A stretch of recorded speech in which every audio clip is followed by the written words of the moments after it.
Hello मित्रों, स्वागत है हमारी यूट्यूब चैनल में। हूँ छूँ आपनो दिलीप गुजराती। मित्रों, आज आपणे आव्या छीए जूनागढ़ना अंदर जे ऐतिहासिक किल्लो आवेलो छे जेने उग्रसेन गढ़ पण कहेवामां आवे छे।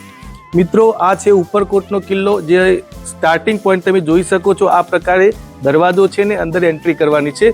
ऊपर जईने बतावीए केवा प्रकारनो आखो किल्लो छे अने शुं छे तेनो इतिहास। तो विडियोना अंत सुधी बन्या रहेजो।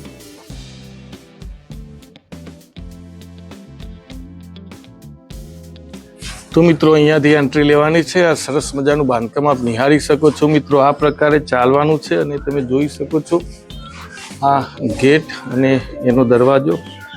आ प्रकारनुं आखुं ज बांधकाम मित्रों आप निहारी शको छो। खूब सुंदर नक्शीकाम पण अहींया जोवा मळे छे। तो मित्रों, ऊपर जईने बतावीए आखो ज किल्लो। आ प्रकारे मित्रों जुओ उपरकोटना किल्लामां जुदा जुदा पोर्शन जोवा मळे छे ने जुओ आ प्रकारे ऊपर चढ़ाण छे। आ प्रकारे तमे सामे निहारी शको छो। मित्रों, खूब सुंदर अने ऐतिहासिक महत्व धरावे छे। जुओ मित्रों, सरस मजानी तोप छे जे युद्ध वखते राजाओ आ तोपनो उपयोग करता हता। खूब सुंदर आ ऐतिहासिक तोप मित्रों आप निहारी शको छो जे उपरकोटना किल्ला उपर आवेली छे। जो मित्रों, आ तोपथी तमे जोई शको छो आखो ज जूनागढ़नो व्यू अहींया जोवा मळे छे। खूब सुंदर अने आह्लादक वंडरफुल कही शकाय एवो सरस मजानो व्यू मित्रों आप निहारी शको छो। जुओ मित्रों, आ आखो ज उपरकोटनो जे किल्लो छे जे अभेद्य किल्ला तरीके घणा लोको एने ओळखे छे के आ किल्लो जल्दी सर करी शकातो नहोतो। मित्रों, आ किल्ला साथे एक सरस मजानी गाथा जोड़ायेली छे जे पाटणना सोलंकी वंशना प्रतापी राजा सिद्धराज जयसिंह अने राख्यागार अने राणक देवी आ त्रणनो इतिहास मित्रों अहींया आ किल्ला साथे जोड़ायेलो छे। आ किल्लो मित्रों तमे जुओ खूब सुंदर किल्लो छे अने ए आखो ज इतिहास आ किल्ला साथे जोड़ायेलो छे। मित्रों आ उपरकोटनो किल्लो एवुं कहेवाय छे के बीजी थी चौथी सदी में चंद्रगुप्त मौर्य द्वारा निर्माण पाम्यो छे। जो कि मतांतरो घणा जोवा मळे छे। जूनागढ़ अने गिरनारनी बुक में एवुं कहेवाय छे के उग्रसेन द्वारा कदाच आ किल्लानुं निर्माण थयुं छे। जो कि मतांतरो मित्रों जोवा मळे छे। परंतु बीजी थी चौथी सदी में बनेलो आ उपरकोटनो किल्लो जुओ मित्रों खूब सुंदर छे। अने मित्रों इतिहासनी वात करिए,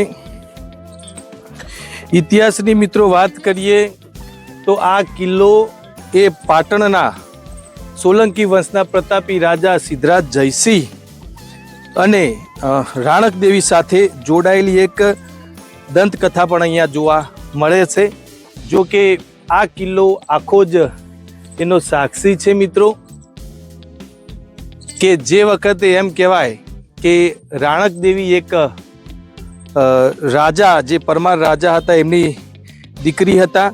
ज्यारे एमनो जन्म थयो त्यारे ज्योतिष द्वारा एवुं कहेवामां आवेलुं के आ स्त्रीना जो लग्न थशे त्यो ते राजानुं पतन थशे।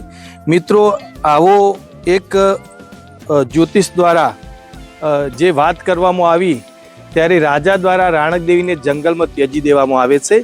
अने ए वखते मित्रों राणक देवी जे जंगलमां त्यजी देवामां आवे छे ए वखते हडमत कुंभारना हाथमां आ राणक देवी आवे छे।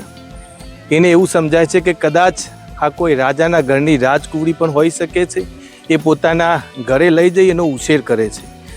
हवे बने छे एवुं मित्रों के आ हडमत कुंभार जे हतो एना घरे ज्यारे राणक देवी ए ज्यारे उसरी रह्या हता, मोटा थई रह्या हता त्यारे प्रभास पाटण थी पाछळ फरती वेराए सोलंकी जे राजा हता पाटणना सिद्धराज जयसिंह एमना भाट चारणो अने सेनापतिओ जे वखते रिटर्न आवता हता प्रभास पाटण थी त्यारे तेओ आ मजेवडी गामनी अंदर रात्रि रोकाण कर्युं। ए वखते मजेवडी गामनो एवो एक रिवाज हतो के जे महेमान आवे एने आ गाममां कोई ना ओळखतुं होय तो ते कुंभारने त्यां तेने रहेवुं पड़े। तो आ बधा ज भाट चारण अने सेनापति એ કુંભારને ત્યાં વિસામો લે છે અને એમની નજર આ રાણક દેવી પર પડે છે, જે ખૂબ સુંદર અને દેખાવડી હતી. એ જ્યારે પાટણ જાય છે ત્યારે સિદ્ધરાજને આ રાણક દેવી વિશેની વાતચીત મિત્રો કરે છે અને એ વાતચીત દરમિયાન સિદ્ધરાજ તેના પર મોહિત થાય છે અને એ સિદ્ધરાજ તેનું માગું લઈ અને સેનાપતિને ત્યાં મોકલે છે. જો કે એ વખતે આ હડમત કુંભારને સમજાવવામાં આવે છે અને તૈયાર પણ થાય છે, પરંતુ આ વાતની ખબર અહીંના રા ખ્યાગાર રાજાને થાય છે કે જેનું સગપણ આ રાણક દેવી સાથે થયું હતું. તો એ પોતે જઈ અને રાણક દેવીને તાત્કાલિક લગ્ન કરી લે છે અને એ જાણ પાટણપતિ સિદ્ધરાજ જયસિંહને થાય છે અને એ નક્કી કરે છે કે ગમે તે ભોગે રા ખ્યાગારને હરાવીને પણ રાણક દેવીને હું મેળવીશ અને એ અહીંયા હુમલો કરે છે.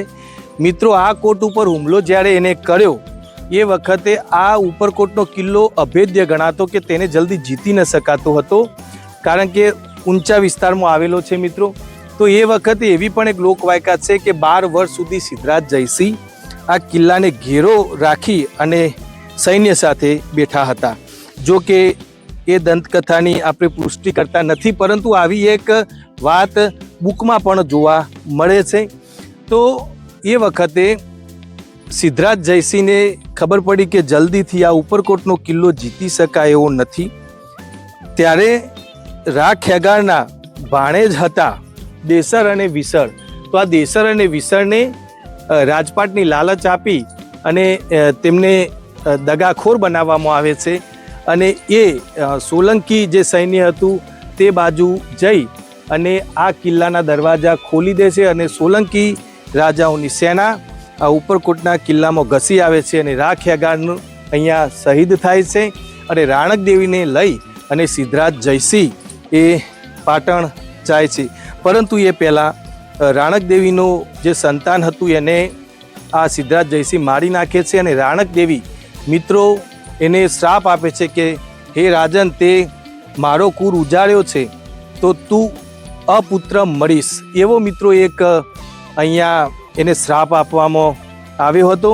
અને મિત્રો અહીંયાથી જ્યારે રાણક દેવીને લઈ અને સિદ્ધરાજ પાટણ તરફ વળે છે ત્યારે વઢવાણની અંદર ભોગાવો નદીના કિનારે રાણક દેવી સતી થાય છે અને એની સ્મૃતિમાં સિદ્ધરાજ જયસિંહ એ એનું મોટું મંદિર બનાવે છે. જો કે આપણે આગળના એક વિડીયોમાં મૂકેલો છે એ વિડીયો રાણક દેવીના મંદિરનો. તો મિત્રો, આ છે આખો ઉપરકોટના કિલ્લાનો ઇતિહાસ. એ સિવાય ગણવા જઈએ તો ઉપરકોટમાં ઘણી ગુફાઓ પણ બૌદ્ધ ગુફાઓ જોવા મળે છે અને મતાંતરો ઘણા બધા જોવા મળે છે. જો કે તમે કિલ્લો મિત્રો અહીંયાથી નિહાળો, આખો જ કિલ્લો કેવો દેખાય છે ભાઈ બતાવી દો મિત્રો. જુઓ, આ પ્રકારની અહીંયા તોપો જોવા મળે છે જે ખૂબ સુંદર છે અને ઐતિહાસિક છે. મિત્રો, આ છે માનેક તોપ, તમે જોઈ શકો છો, જે નીલમ તોપ કરતા પ્રમાણમાં નાની છે.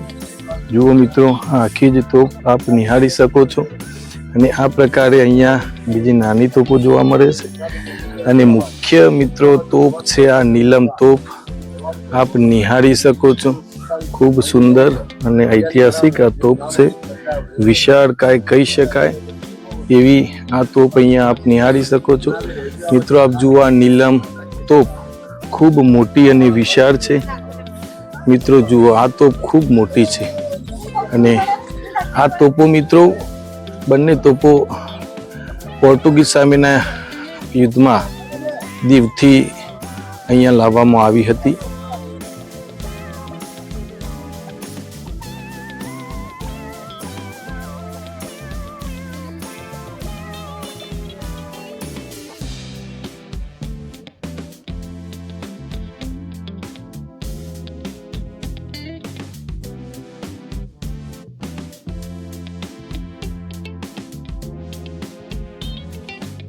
તો મિત્રો, આ હતો જૂનાગઢનો ઐતિહાસિક ઉપરકોટનો કિલ્લો.